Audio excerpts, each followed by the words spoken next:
안녕하십니까. 5분 만에 철학 개념 하나 익히기. 23번째 주제는 락강의 소외라는 개념입니다. 락강은 자기의 정신분석학의 구호를 프로이트에게로 돌아가자라고 규정했죠. 그러면서 프로이트의 정신분석학을 철저한 세계적인 철학자들의 어떤 그런 관념 속으로 운동시키는 위대한 락강의 여행을 여러분들은 예도와 함께 경험할 수 있을 겁니다.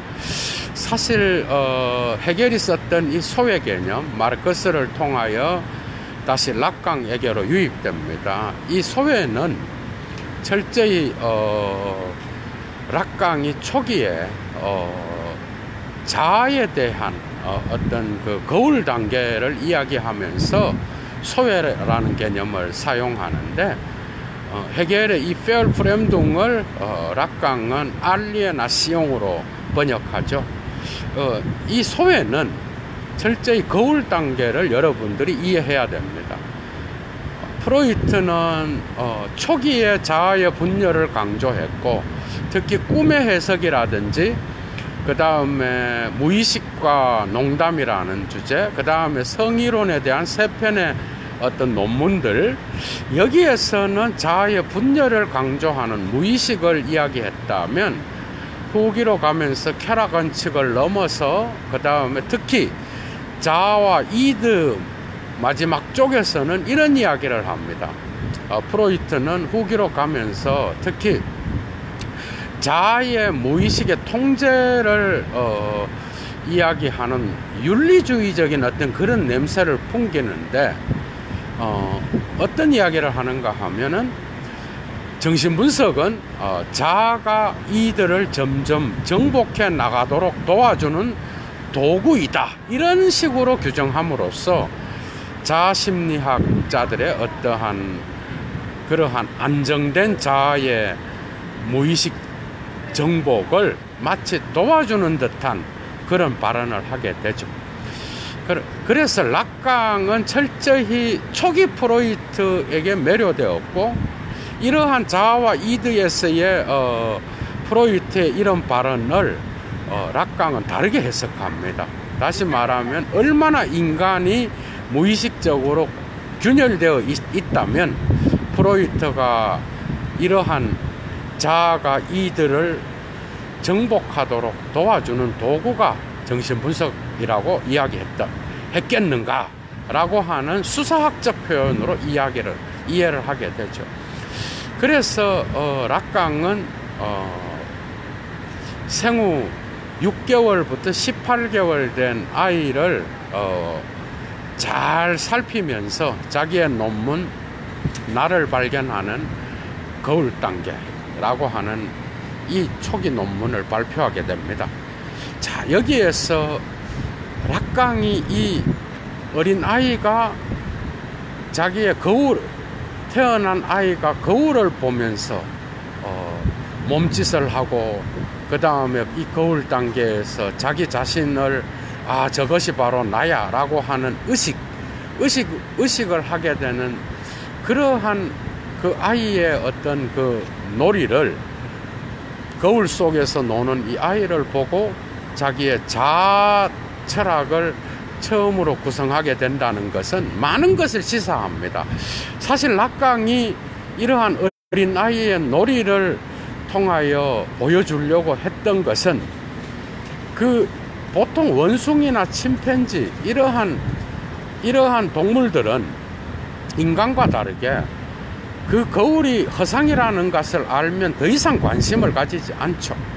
그런데 어린아이는 이와 다르게 그것이 허구라는 것을 알아도 끊임없이 그 거울 속에 보여지는 자기의 모습에 관심을 가지고 몸짓을 하면서 저것이 바로 나야 라고 하는 그러한 자기의식을 형성하게 된다는 겁니다.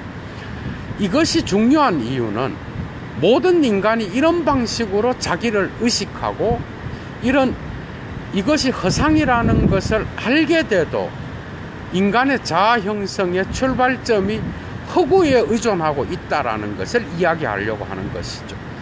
그러니까 인간은 철저히 거울 속에 아무것도 없는 그 표면 위에서 나타나는 것을 자기라고 생각을 하고, 이미 인간의 주체는 어린아이가 자기의 몸을 마음껏 사용하는 성인, 조금 더 큰 나이에 비해서 미리 인간의 주체는 형성된다고 하는 의미도 있겠죠.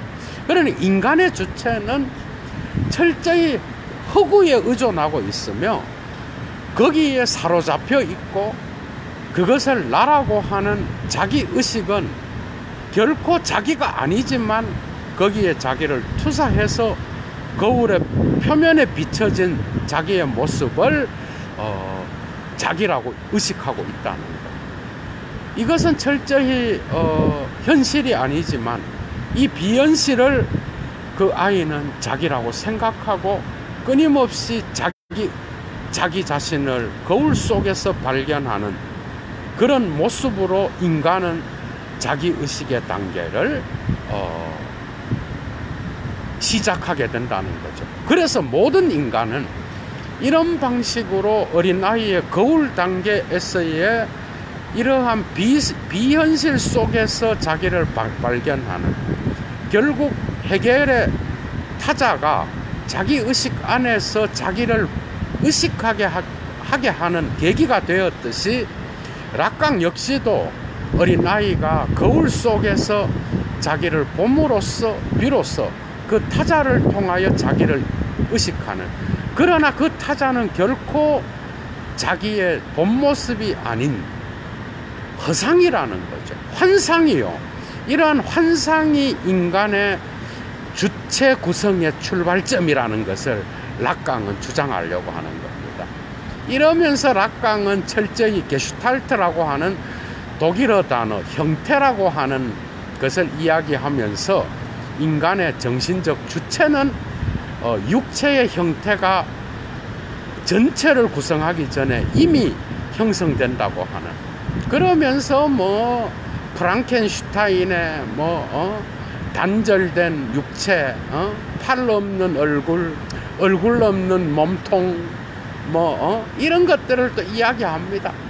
그러면서 인간은 자동 인형이 되어가는 그러한 과정 속에서 먼저 거울 속에서 자기를 발견하고, 거기에서 허구 속에서 자기를 자기로 의식한다는 거죠. 문제는 정신분석학에서 락강은 무엇을 강조하려고 하는가 하면 바로 이것이 우리 인간 주체의 본 모습이라는 겁니다. 현실은 없고 언제나 가상과 현실의 변증법적 운동 속에서 철저히 가상현실을 자기로 의식하고 있다는 것. 이런 관점에서 성인이 된 인간의 주체 역시도 어린아이의 거울 단계에서와 같이 인간의 주체는 철저히 분열되어 있고, 그 다음에 허구 속에 의존하고 있으며 환상을 갖고 있고, 주체의 균열 속에서 자아를 형성하고 있다는 것.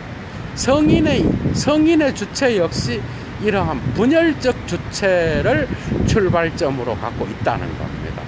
이 점에서 락강은 프로이트와 완전히 다르게 자아가 이들을 정복하기는커녕 자아는 끊임없이 이들의 균열 속에 빠져서